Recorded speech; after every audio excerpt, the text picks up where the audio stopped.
And it's time to go lights out with NASCAR President Steve Phelps. Steve, thank you so much for joining us. Yeah, you told us a few years back that the best years of NASCAR were in front of us.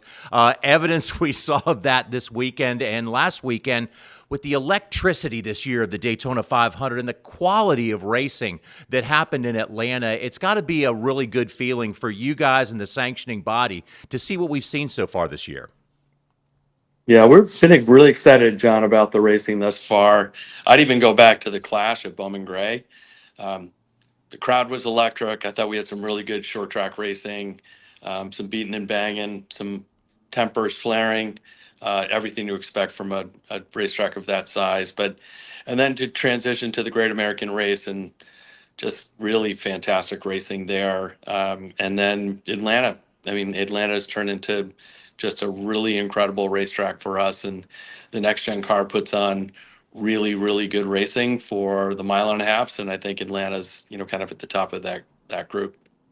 There's a couple statistics, Steve, that just don't lie. When you look at how early the Daytona 500 was sold out, that's a testament in and of itself. And then when you look at the size of the crowd at Atlanta, and then also TV ratings, now read a press release from Fox this morning that the TV ratings are up 10% overall. Those are the kind of stats that you guys just got to love to see and just have to be, a real indication of what's going on.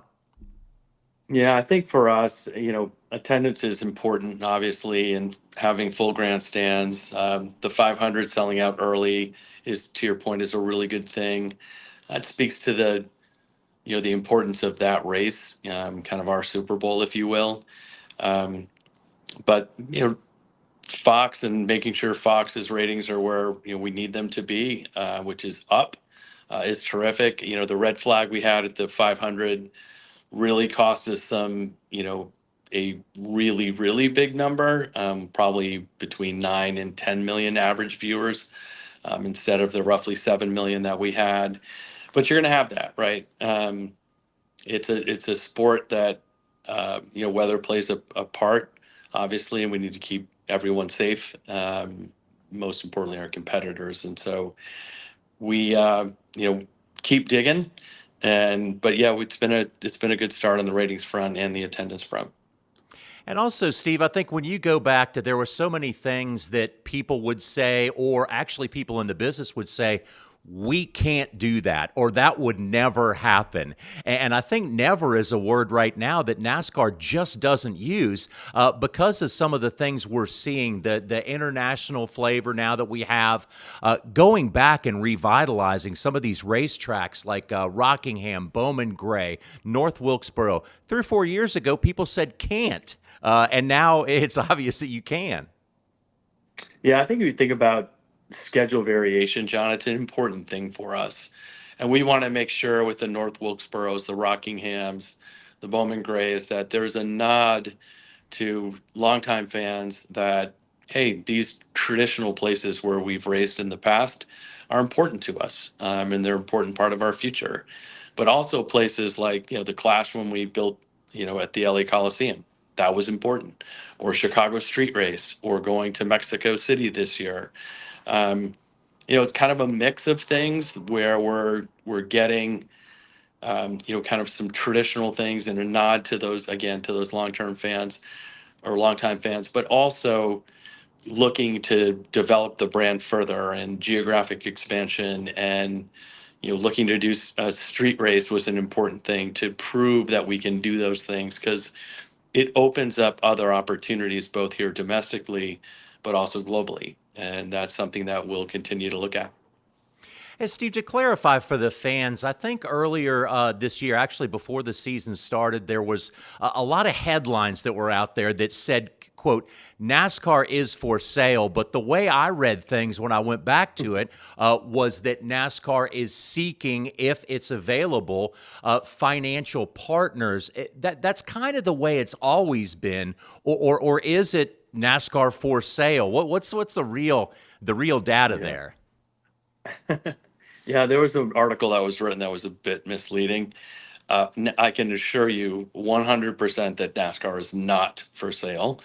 The France family is, um, you know, owns 100% of NASCAR, and they're going to continue to do that. Um, what we were trying to get to your point, is, hey, what are those investment opportunities that exist for us to partner? And that's really what it is. And much of that, we are looking potentially on the international front. Um, and that was kind of the point that was being made, which is, I think, international, it's incredibly fertile ground for us. And I'm not talking really about taking cup races outside of our borders. Like, we're doing that in Mexico. There's some other places that we're looking at as well, but it's broader than that and much bigger than that. And I think our style of racing, which is the best in the world, in my opinion, um, will play well in whatever countries decide to go to. And whether that's grassroots racing in those countries like we have in Canada and in Mexico and in Europe and now in Brazil, and look for expansion in those places that really help with driver development, like a Daniel Suarez coming out of Mexico, or fan development, right? If you look at the, how we're doing in attendance at events in Canada, Mexico, Europe, Brazil, we're doing really well. And so it's achieving the objectives that we want. I do think there are other opportunities for us to grow. And that's really what we're exploring in the partnerships that we could look at. So, Steve, before there was social media, before there were podcasts, there was always some group of drivers or owners after a Daytona or a Talladega race that would come out and say, man, we got to do something about super speedway, or back in the day, plate racing. These things become wreck fest, but I don't see it. And I think a lot of things, when you look at it, what's great for the fans is not necessarily great for the drivers. When you guys, as a sanctioning body, look at the super speedway racing that we're seeing right now, how do you balance between what fans are absolutely loving and what some drivers come out and say is not what we really should be doing?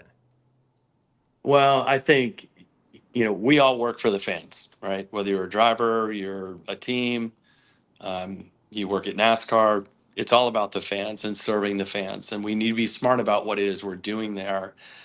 I was struck by something that Chase Elliott said about Atlanta, right, his home track, and he said, "Hey, initially I didn't love the racing here, but all these fans kept coming up to me and saying, 'Oh my God, I love Atlanta now. This is fantastic.'" And so he said, "I've changed my mind. Um, it's important that we're serving the fans." And so I love Atlanta, and that's what he was saying. And I think that's a very interesting take on it. And listen, I understand that Talladega, Daytona, and Atlanta, to a slightly lesser extent, they're difficult tracks. And it's not as much in the driver's hands as it's going to be at Coda this weekend, right? Or Phoenix the following weekend. But I think that we need to make sure that we are continuing to iterate on, what the fans want. We need to, we're very, um, it was very important for us to make sure safety was being addressed. And I think the new car, the next gen car, really helped us from a safety perspective at these super speedways. Um, and but safety is always going to be the first thing that we need to take care of. But we also need to make sure it's entertaining for the fans. The fans love Daytona, they love Talladega, and now they love Atlanta. So we have 32 other tracks on the circuit. Um, but for these six, I think it's going to continue to be, they're going to continue to be fan favorites, and we need to serve those fans. Yeah, one of those things, Steve, about that whole thing is we see these drivers time and time again get out of these race cars okay, and that's such a again, such a credit to the people that build the cars, and such a credit, I think, to the sanctioning body for making it as safe as it is.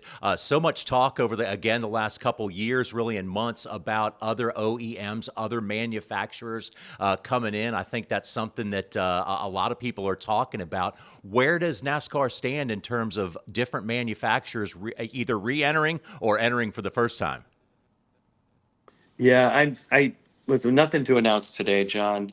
Are we having discussions with several manufacturers, auto manufacturers? The answer is yes. There are a couple that are a little further along than others.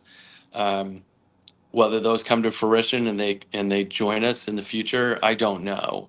Um, but the discussions are very active. I will say that, and there've been lots of articles written as of late. Kind of talking about who those OEs are. I'm not going to get into that at this particular point. I do think our existing three OEs are very encouraged and want additional OEMs to come into the sport. That to me is important. Um, what that looks like when they come, it's still up in the air. I hope we can get the fourth OE across the finish line soon, and maybe a fifth soon after that. But again, we still have a lot of work to do, and we're digging hard on it. Steve, I think you guys, as a sanctioning body, have such a much tougher job than other professional sports in terms of keeping drivers, fans, owners happy. And I think you guys, you and me have talked about this before. You guys do a wonderful job, and I'll say it here and I'll say it again in front of anybody that I really believe of any professional sport that NASCAR has the best leadership. And I just want to thank you for that as a fan, as somebody that works in the industry, and also just for somebody that appreciates the hard work that you guys do. Really want to thank you for coming on today, and thank you for the job you guys do.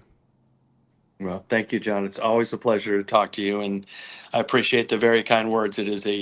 For our industry, it's always about the industry coming together and collaborating and doing things. And it works. I mean, just think back to COVID. So we were the first sport back, first back to competing in front of fans, and we're certainly proud of that. But it really takes an industry, the whole industry, to do that. Steve, thank you. All right, John. Thank you.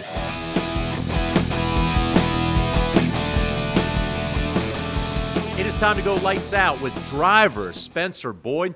And Spencer, I know you guys are looking to improve any way you can because racing right now is such a fine edge.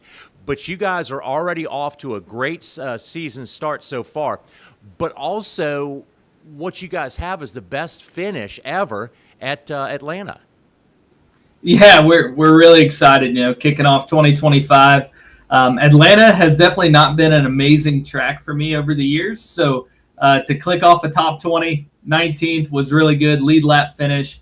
I'm really proud of Mike and all the boys here at FRE. But truck was just really stable, competitive. Felt good to be out there all day long.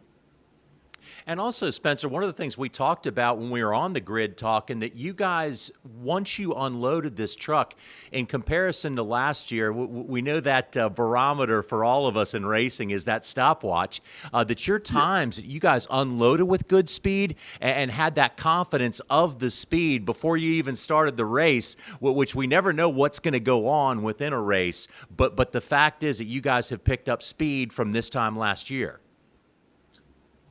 Yeah, with Atlanta, no practice, right? You're always a little nervous, right? Qualifying, am I going to have too much wheel input? Am I not going to turn the wheel enough, and get tight and come off the bottom? So you really don't know what you're going to have. But we were 1.2 seconds off the leader in 2024. And obviously, second race as a team, we were working out some bugs. So we definitely expected to be quite a bit better this year. And we were 0.6 off the leader. So we closed the gap, 50%, which is huge. And then in the race, we had like the 16th fastest lap of the race, and we were up in the mix, and then had a really good save. Got hit in the left rear there and then crinkled the quarter panel, but kept it out of the fence, and not everybody could say the same. So it was a good race on that end. To keep it going straight is a big deal. To stay on the lead lap, last year, I set my record for 7 lead lap finishes throughout the year. So we're 2 for 2 this year. Hopefully we can blow 7 out of the water.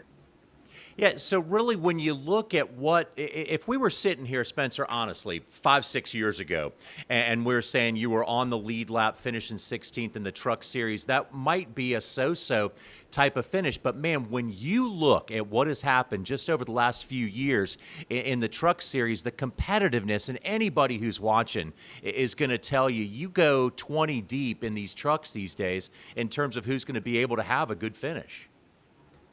Yeah, I mean it's so easy to get down on yourself and down on the team when you feel like, man, 5 years ago, 20th or 19th wouldn't be that big of a deal.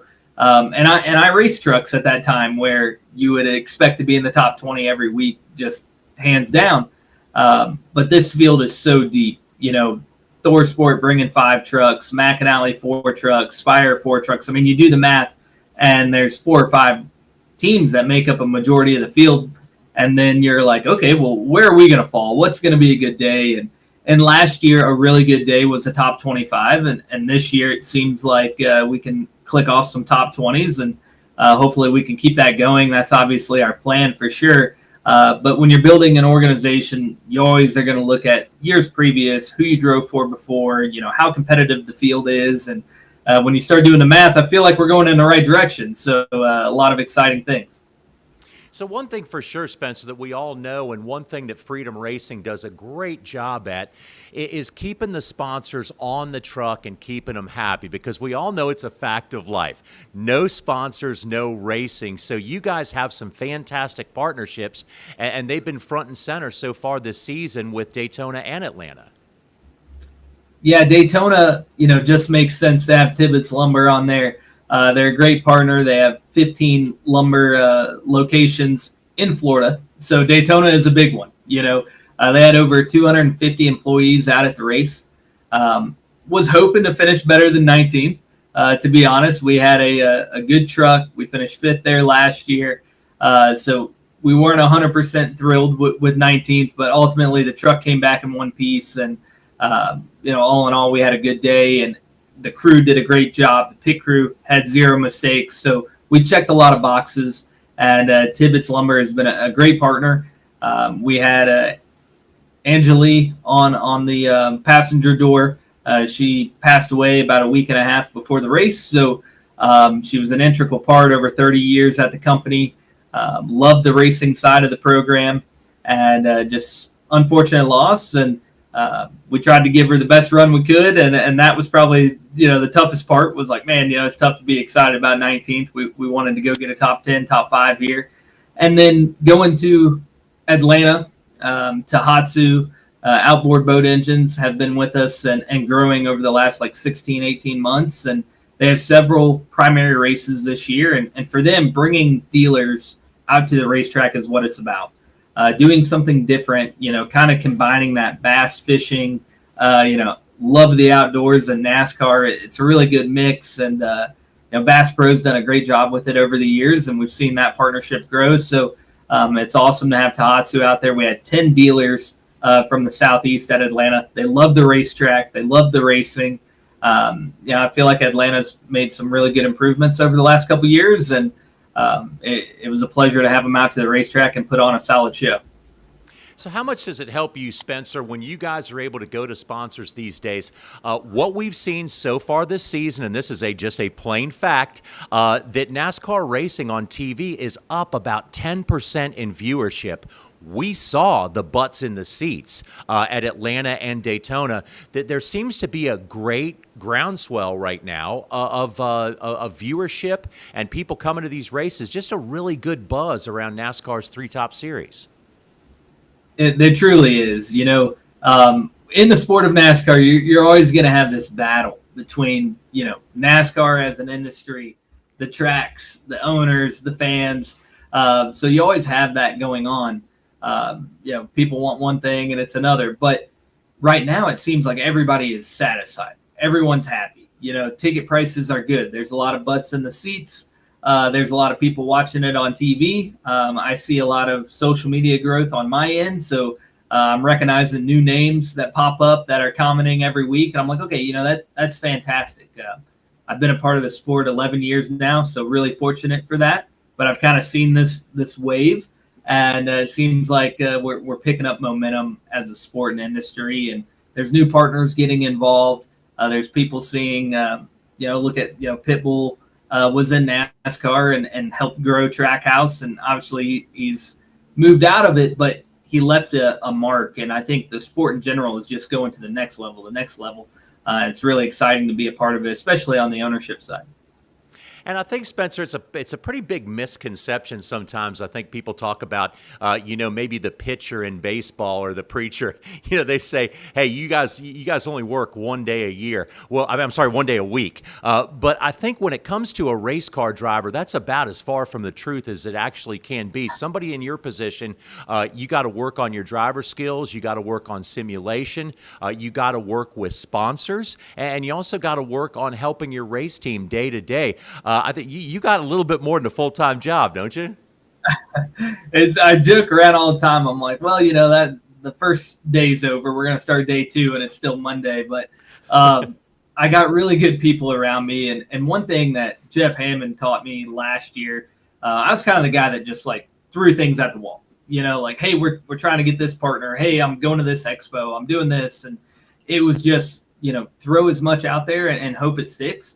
That was kind of my mentality my whole racing career. And Jeff really helped me compartmentalize and say, okay, let's get some structure. Like, you have success with different things, but to make it happen more often or have a better cadence of things, let's figure out, what are you going to do the first couple hours of the day? And then you're going to meet with the guys, and then we're going to do lunch, and then you're going to do sales calls, and then we're going to end the day, and you be around everybody and understand what we're doing. And oh, by the way, a couple days a week, we need to be talking about how to become a better race car driver and, review film and all this stuff. And I felt like I was doing a little bit of every piece of the puzzle, where now I'm actually starting to put the puzzle together. And then we brought Mike Hillman Jr. in, and he's even made that more fluid. So we got a good group of guys. There's 7 of us, but everyone goes 120%. So, Spencer, who are your partners for Vegas, and what do you hope to get out of that racetrack? Yeah, Vegas is a track that I feel like owes me one. That's where I dislocated my shoulder, had to have surgery after that wreck, and just haven't really been able to have a great run there since. So excited to get back. The 1.5 mile program for us got better toward the end of last year, so some off-season changes. Feel good about going out there. We got some new partners on board. We're going to announce our new partner and paint scheme here in the coming days, but we have some associate sponsors on board at Vegas, a local brewery, which actually they have like 80 of them around the world, which kind of blew my mind. It's called Brew Dog. So me and all the guys are going to hang out there after the race. So hopefully some race fans want to come hang out. It's kind of like a party on a rooftop. And then NorCal Equipment Rentals has been with me for years. They have a big presence on our Vegas truck. They're typically the primary every time we go to Vegas, but we're changing it up a little bit here. And they're going to do some races out here on the East Coast. And to talk about NASCAR's growth and TV viewership and all that, I mean, this is a heavy equipment rental company out of Northern California.